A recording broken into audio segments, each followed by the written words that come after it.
থেকে এসে জুটেছে কে জানে। এখানে এত বছর আছি, আগে কোনোদিন এই গ্রামে ওদের কাউকে দেখিনি গুরুদেব।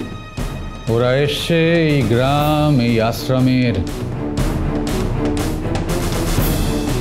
শান্তি ভঙ্গ করতে। হ্যাঁ, সেটা আমি দেখেই বুঝেছি গুরুদেব, ওদের কোনো অসৎ উদ্দেশ্য তো আছে। শোনো, কাল হৃদয় কুটির আশ্রমে উৎসব আছে, কাউকে কোনো রকমের বাধা সৃষ্টি করতে দেওয়া যাবে না। কিন্তু পাহারাদারদের আদেশ দাও যেন বাইরের কাউকে ভেতরে ঢোকার অনুমতি না দেয়। আশ্রমের আইডি কার্ড থাকলে তবেই প্রবেশের অনুমতি আছে। আর শোনো, এই বহিরাগতরা কারা, তারা কী কারণে এখানে এসেছে সেটা জানবার চেষ্টা করো, খোঁজ নেওয়ার চেষ্টা করো। তাদের ওপর কড়া নজর রাখো। আর যদি দেখো তারা কোনো রকম অসৎ উদ্দেশ্যে এখানে এসছে, আমাদের জগৎগুরুর কোনো রকম কোনো ক্ষতি হতে পারে, তাদের সঙ্গে সঙ্গে তাদের আটক করবে। বেশ, জয় জগৎগুরু,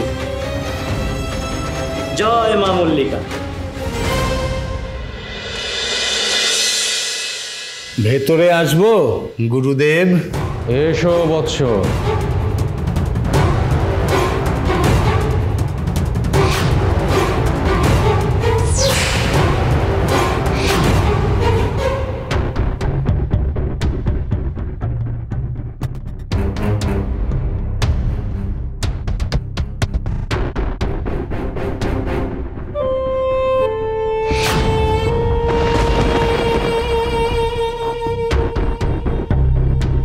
কেন যেন মনে হচ্ছে কেউ আমাকে আড়াল থেকে দেখছে।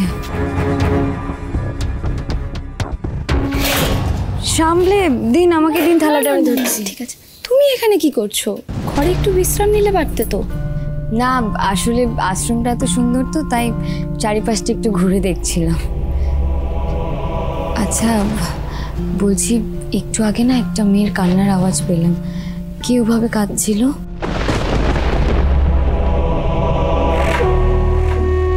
না তো, এখানে কে কাঁদবে? আশেপাশে তো সব জঙ্গলের মতো জায়গা আছে, ওখানকারই তাহলে কোনো পশু পাখির ডাক শুনেছ হয়তো। না, কিন্তু আমি দেখো, এখানে সবাই শান্তির খোঁজে আসে, হাসি খুশি থেকে দিন কাটায়, এখানে কে কাঁদবে? তাও ঠিক। বলছি যে, আচ্ছা আপনি আমার হাজবেন্ড মানে রণজয়কে দেখেছেন? হয়তো গুরুদেবের কাছে আছে। এই আশ্রমে কেউ কারোর স্বামী স্ত্রী ভাই বোন মা বাবা কিচ্ছু নয়। এখানে সবাই নিজের জীবন জগৎগুরুর সাধনায় উৎসর্গ করেছে। তুমিও এবার সেই অভ্যেস করে নাও মা।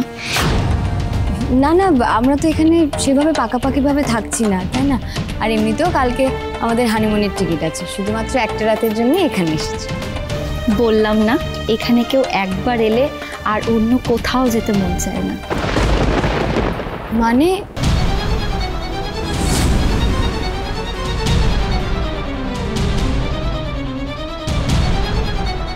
উনি এরকম অদ্ভুত কথা কেন বললো? শুভ বিবাহ সোম থেকে রবি প্রতিদিন রাত 10:30টায় স্টার জলসায় ও জিও হটস্টারে।